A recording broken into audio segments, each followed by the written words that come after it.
আলামিন আমাদেরকে বিভিন্ন কাজ কর্ম থেকে বিরত রেখে আল্লাহর ঘর মসজিদে আসার এবং বসার তৌফিক দান করেছেন। সে মহান রব্বুল আলামিনের দরবারে শুকর আদায় করি, আলহামদুলিল্লাহ। শুকর আদায় করি যে মহান রব্বুল আলামিন আমাদেরকে সুস্থ রেখে আল্লাহ পাক রব্বুল আলামিন তার উপরে আসার এবং বসার তৌফিক দান করেছেন। এগুলো উনি ফেরেশতা পাঠিয়ে দেন।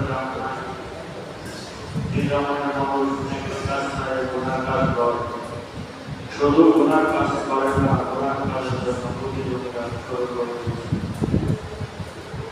এমন একটি মুহূর্তে আল্লাহ পাক রব্বুল আলামিন আমাদের পিতার ঘর পবিত্র জুমার নামাজ আদায় করতে আসার এবং বসার যে তৌফিক দান করেছেন, তার একবার দিনের থেকে শুকর আদায় করি, আলহামদুলিল্লাহ।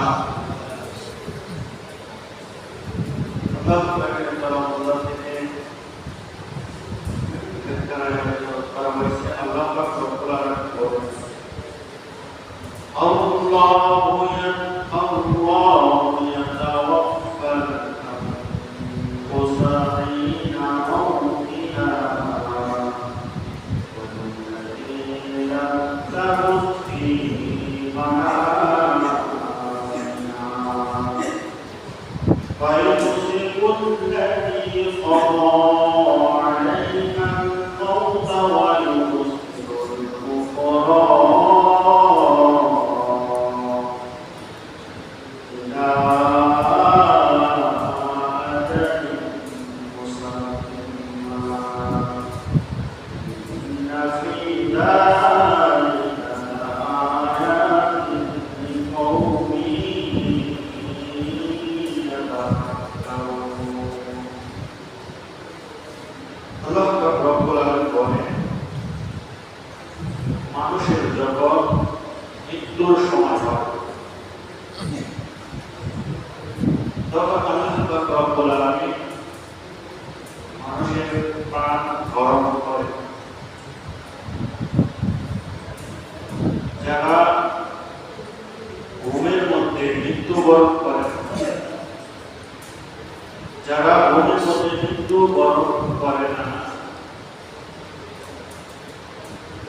কিন্তু যখন তাদের মৃত্যুর সময় হয়ে যায় তখন তাদের জান কেড়ে নেওয়া হয়।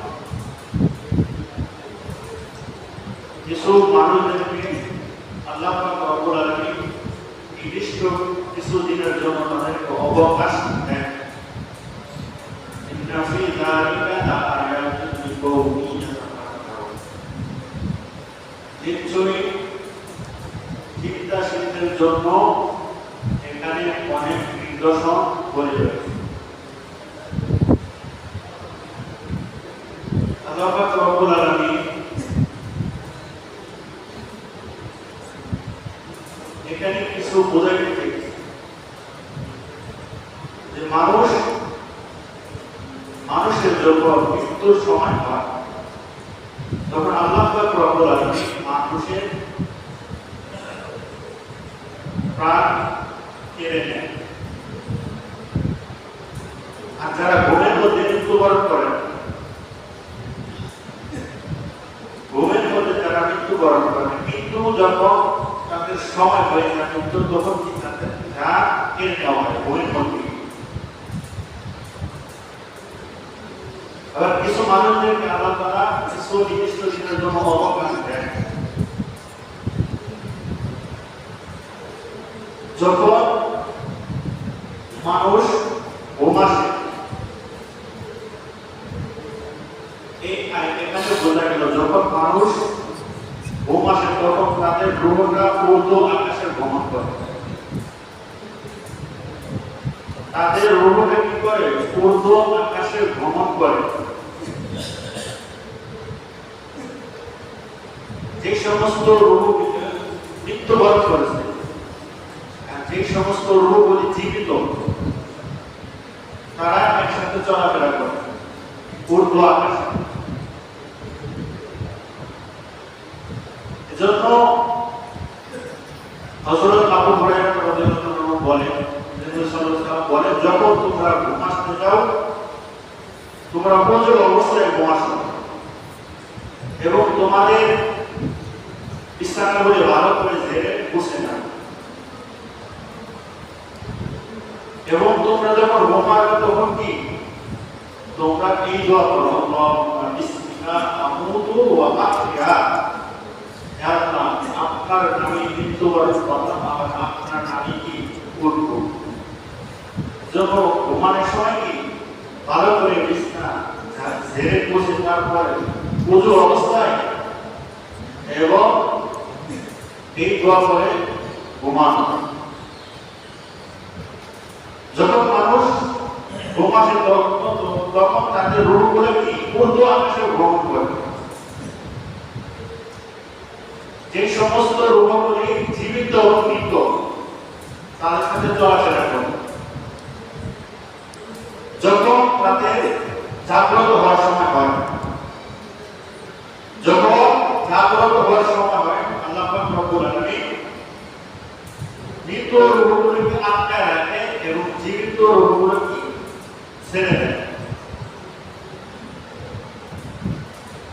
এর মধ্যে কি আল্লাহ পাক রব্বুল আলামিন একটু ভুল হয় না।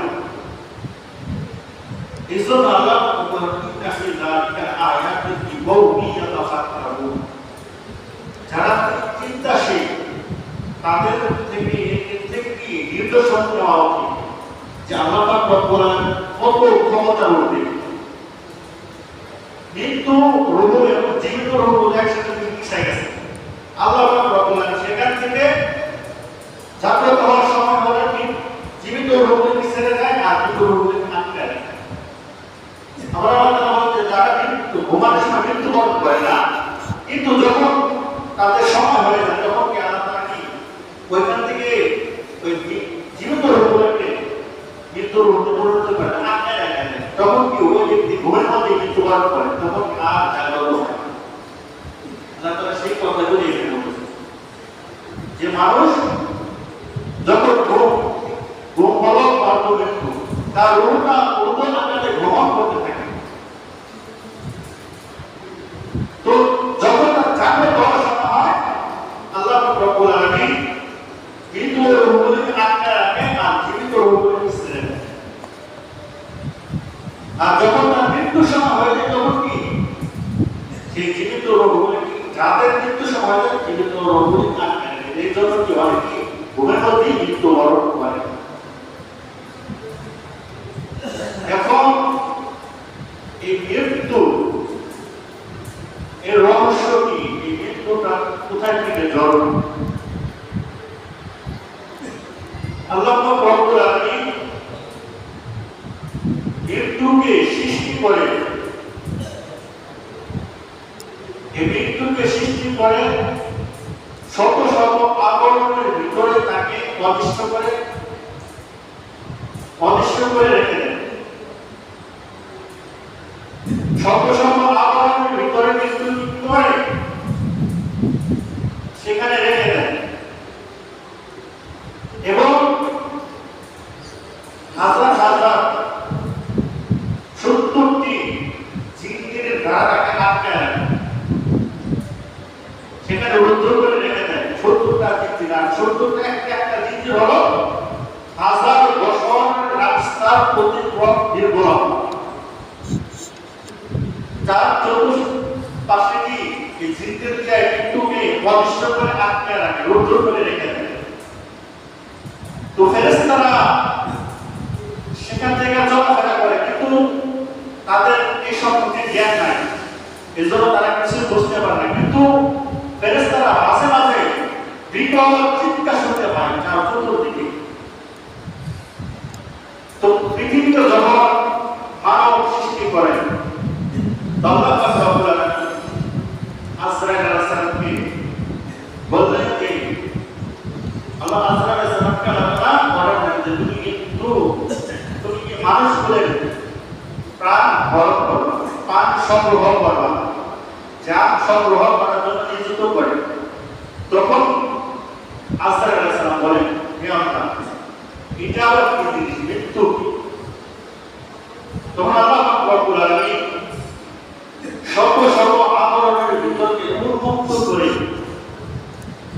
সমস্ত ফেরেশতাদেরকে সেখানে মৃত্যু দেখে। ফেরেশতাদেরকে বলেন, এখন তোমরা মৃত্যু কি জিনিস দেখতে পাও? আল্লাহ সুবহানাহু ওয়া তাআলা মৃত্যুকে বলেন, তোমার যত ডানা আছে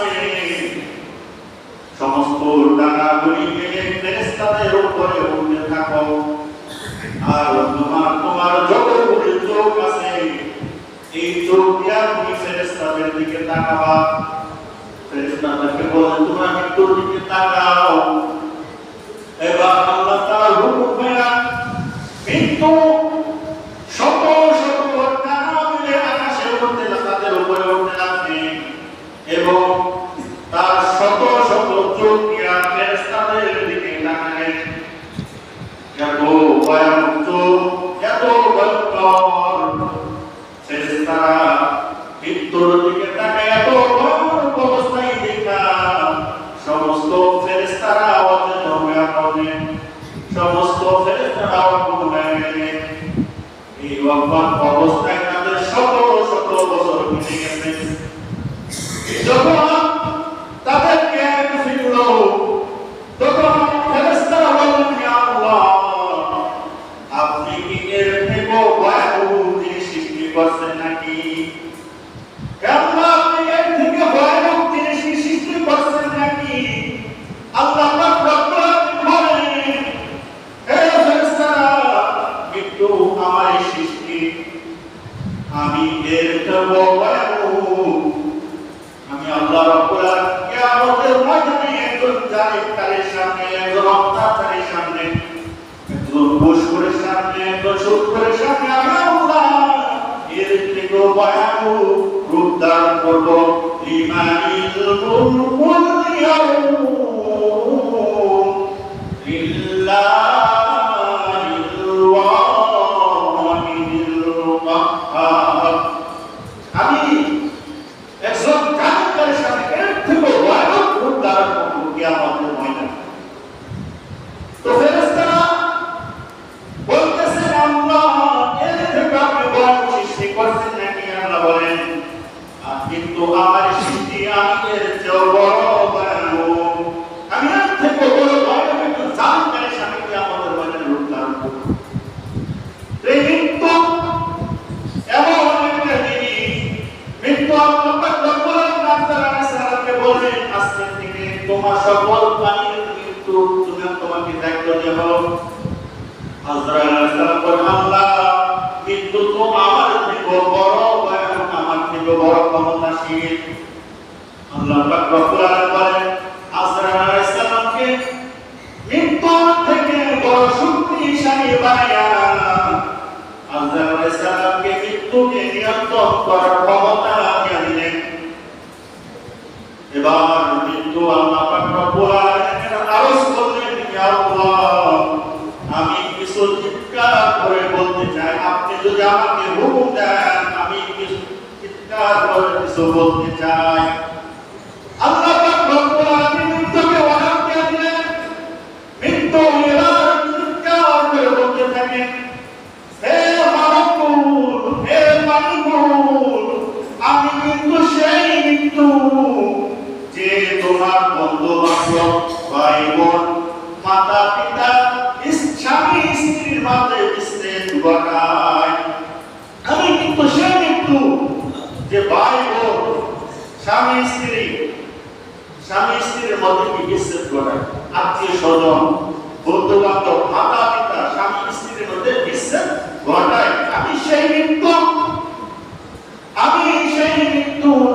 যখন একজন মানুষের মৃত্যু বরণের সময় হয়ে যায়, তখন মৃত্যু এক ভয়ানক মূর্তি রূপ ধারণ করে সেই মৃত্যু ব্যক্তির সামনে আসে, বলতে থাকে, তুমি কে? মৃত্যু বলতে থাকে, আমি সেই মৃত্যু যে তোমাকে এই দুনিয়া থেকে বিদায় করার জন্য এসেছি। আমি তোমার ছেলেকে এতিম করার জন্য এসেছি। আমি তোমার স্ত্রীকে বিধবা করার জন্য এসেছি। আমি তুমি যাদেরকে পছন্দ করো না আবার তোমাকে যারা পছন্দ করে না সেই সমস্ত আত্মীয় স্বজনের মধ্যে তোমার সম্পত্তি বন্টন করার জন্য এসেছি। তুমি যাদেরকে সম্পত্তি থেকে বহিষ্কার করছো, যাদেরকে সম্পত্তি সঠিকভাবে বোঝায় দাও নাই, আমি সেই মৃত্যু তাদের মাঝে বিতরণ করার জন্য এসেছি। সেই মৃত ব্যক্তি অন্যদিকে ঘুরে ফিরে দাঁড়ায়, কিন্তু সেই দিকে দাঁড়ায় বলেন, ওহে মারকুল, তুমি আমাকে বলে গেছো আমি সেই মৃত্যু যে তোমার সাথে তোমার মাতা পিতাকে কেড়ে নিয়েছি, তুমি কিছুই তাদেরকে ধরে রাখতে পারো নাই। আমি সেই মৃত্যু তোমার সাথে তোমার মাতা পিতাকে কেড়ে নিয়েছি, তুমি ধরে রাখতে পারো নাই। আজ আমি তোমার ছেলে মেয়ের সামনে তোমাকে কেড়ে নিব, তোমার ছেলে মেয়ে তোমাকে ধরে রাখতে পারবে না। আমি বললাম সেই মৃত্যু দেখতে পাবে তার সম্পত্তি অন্যজনের হাতে চলে গেছে। কিন্তু ব্যক্তি দেখতে পারবে তার সম্পত্তি অন্যদের হাতে চলে গেছে, সেই সম্পত্তি তার কোনো কাজ আসবে না। যেন আল্লাহ পাক রব্বুল আলামিন ইয়াউমা লা ইয়ানফাউ মালুন ওয়ালা বানুন। মানুষের কেমন একটি সময় আসবে, সেই সময় তাদের ধন সম্পদ ছেলে মেয়ে কোনো কিছু কাজে আসবে না। মৃত্যুর সময় যত ক্ষমতাশালী হোক, যত ধন হোক, কিন্তু এইসব কোনো কিছুই কাজে আসবে না। ইয়াউমা লা ইয়ানফাউ মালুন ওয়ালা বানুন। মৃত্যুর সময় সেই দিন এমন অবস্থা হবে তার ছেলে মেয়ে ধন সম্পদ কোনো কিছু কাজে আসবে না। এজন্য আল্লাহ পাক রব্বুল আলামিন মানুষদেরকে বলতেছেন, মানুষ, আল্লাহ তাআলা বলতেছেন মানুষগুলা যখন মৃত্যুবরণের সময় হয়েছে, মৃত্যুবরণ করবে, তখন তারা বলবে আল্লাহ আমাকে আর কিছু দিনের জন্য অবকাশ দেন। আল্লাহ পাক রব্বুল আলামিন ইযা জাআ আজালুহুম লা ইস্তাখিরুনা সাআতাও ওয়া লা ইস্তাকদিমুন। এখন আর সময়টা হবে না, তোমার মৃত্যুর সময় হয়েছে, এক সেকেন্ডের সময়টা হবে না। সেই মৃত্যু মৃত্যুকে ডাকতে বলবেন, হে মৃত্যু, তোমার তো মৃত্যুর সময় হয়ে গেছে, এই পৃথিবী তোমার সাথে কিরূপ আচরণ করেছে। মৃত্যুকে ডাকতে বলবেন, হে মৃত্যু, এই পৃথিবী তোমার সাথে কিরূপ আচরণ করেছে। তখন মৃত্যুকে ডাকতে বলবেন, এই পৃথিবী আমার সাথে সব আচরণ করে নাই, এই পৃথিবী হলো একটা ধোঁকা। তখন আল্লাহ পাক রব্বুল আলামিন একটা মসজিদ বিদ্যার আকৃতি রূপ ধারণ করে পৃথিবী তার সামনে তুলে ধরবে। পৃথিবী তখন ডাকতে বলবে, ও নাফরমান পাপিষ্ঠ বান্দা, তুমি আমার উপরে জুলুম অত্যাচার করছো, আমার মনে করে আমার মহব্বতে করে তুমি আল্লাহকে বলে গেছো, তুমি আমার মহব্বতে করে আল্লাহকে বলে গেছো, আমার মহব্বতে তুমি এই দুনিয়ার ভিতরে জুলুম অত্যাচার করছো, অন্য সম্পদ তুমি দখল করেছো, তুমি জমিনের ভিতরে অন্যায় অত্যাচার করেছো, তুমি আমার মহব্বতে করে এত কিছু করছো। তোমার কিন্তু করবেন আমি পক্ষে ছিলাম না, আমি কখনো তোমার পক্ষে ছিলাম না, আমি তোমাকে বারবার ডাকতেছি, হে আমার জমিন, আমার উপরে হাত দিছো, তুমি অন্যায় জুলুম করো না, আমার উপরে তুমি হাত দিছো, তুমি অন্যায় জুলুম অত্যাচার এসব করো না, তুমি আমার ভিতরে আসতে হবে, এই কবরের ভিতরে মাটির নিচে আসতে হবে। আজকে তুমি মাটির উপরে গান বাজনা করে মাটিকে মানে কাঁপায় হয়ে গেছো, এই মাটি তোমাকে ডাকতে বলতেছে, তুমি আমাকে কাঁপায় না, গান বাজনা করে আল্লাহ মাটি ডাকতে ডাকতে বলে তুমি আমাকে কাঁপাইতেছো, তুমি আমার ভিতরে আসবা। কিন্তু আল্লাহ তোমাকে সেদিন এমন কাঁপানো, তোমার হাতটির মধ্যে ব্যাংকে চুমার করে দেব। আজকে তুমি গান বাজনা করে তুমি আমার এই জমিতে কাঁপাইতেছো, যখন আমার ভিতরে আসবা আমার তোমাকে এভাবে কাঁপাবো, তোমার হাতটি চুমার করে দেব। এজন্য যখন আজরাইল আলাইহিস সালাম মৃত্যুকে ডাকতে বলল, হে মৃত্যু, তোমার পৃথিবী তোমার সাথে কিরকম আচরণ করেছে, তখন তুমি বলবে পৃথিবী আমার সাথে সব আচরণ করে নাই, এই পৃথিবী বলে একটা ধোকা। তখন আল্লাহ রাব্বুল আলামিন তার কুৎসিত বিদ্যার আকৃতি রূপটা তার পৃথিবী তার সামনে তুলে ধরবে। পৃথিবী তখন তাকে ডাকতে পারবে, ও না বাবা, ও বিশ্ব বান্দা, তুমি আমার উপরে জুলুম অত্যাচার গুনাহ কাজ করছো, অন্যায় কাজ করছো, আমি তোমাকে অনেকবার নিষেধ করেছি কিন্তু তুমি আমার নিষেধ শোনো নাই, তুমি আবার মনে করে আবার মহব্বত করে না। আজকে আল্লাহকে বলেছো আল্লাহর হুকুম হাকাম মেনে চলো না, নবীর সুন্নাত অনুযায়ী তুমি চলো না, এই দুনিয়ার মহব্বত। এজন্য আল্লাহ রাসূল বলেন মহব্বত দুনিয়া রাসূলুল্লাহ খাওয়া, এই দুনিয়া সমস্ত গুনাহের মূল হলো দুনিয়া। এই দুনিয়ার মহব্বত করে মানুষ কাছে জুলুম অত্যাচার করে। এই মৃত্যু কখন কার কখন আসবে কেউই জানে না। এজন্য আম্মা আয়েশা রাদিয়াল্লাহু তাআলা বলেন, একদিন আমি আমার রুমে বসেছিলাম, তখন আমার বিশ্বনবী মুহাম্মদ রাসূলুল্লাহ সাল্লাল্লাহু আলাইহি সাল্লাম তাশরীফ আনলেন। আমি নবীজি সাল্লাল্লাহু আলাইহি সাল্লামকে দেখে দাঁড়াতে চাইলাম। নবীজি সাল্লাল্লাহু আলাইহি সাল্লাম বলেন, আয়েশা তুমি বসে থাকো। নবীজি আমার উপরে মাথা দিয়ে ঘুমাইয়া পড়লেন। আমি নবীজিটা দাড়ি মোবারক করে নাড়তে লাগলাম। সেখানে নাড়তে নাড়তে দেখতে নবীজি সাল্লাল্লাহু আলাইহি সাল্লামের পূর্ণিষ্টি দাড়ি কেটে গেছে। আমি তখন চিন্তা করলাম, এই উম্মতের কান্ডারে উম্মতকে ঠিক করে আমার নবী মুহাম্মদ সাল্লাল্লাহু আলাইহি সাল্লাম এই দুনিয়াতে পরবর্তী কালের জন্য চলে যাবে। এই চিন্তা কইরা আমার চোখ দিয়ে পানি বের হয়ে গেল। আমার চোখে এক ফোঁটা পানি নবী সাল্লাল্লাহু আলাইহি সাল্লামের গাল মোবারক পড়ে গেল। নবী সাল্লাল্লাহু আলাইহি সাল্লাম ঘুম থেকে উঠে বললেন, আয়েশা তুমি কান্না করতেছো কেন? আমি নবী সাল্লাল্লাহু আলাইহি সাল্লামের এই ঘটনা বলে বললাম।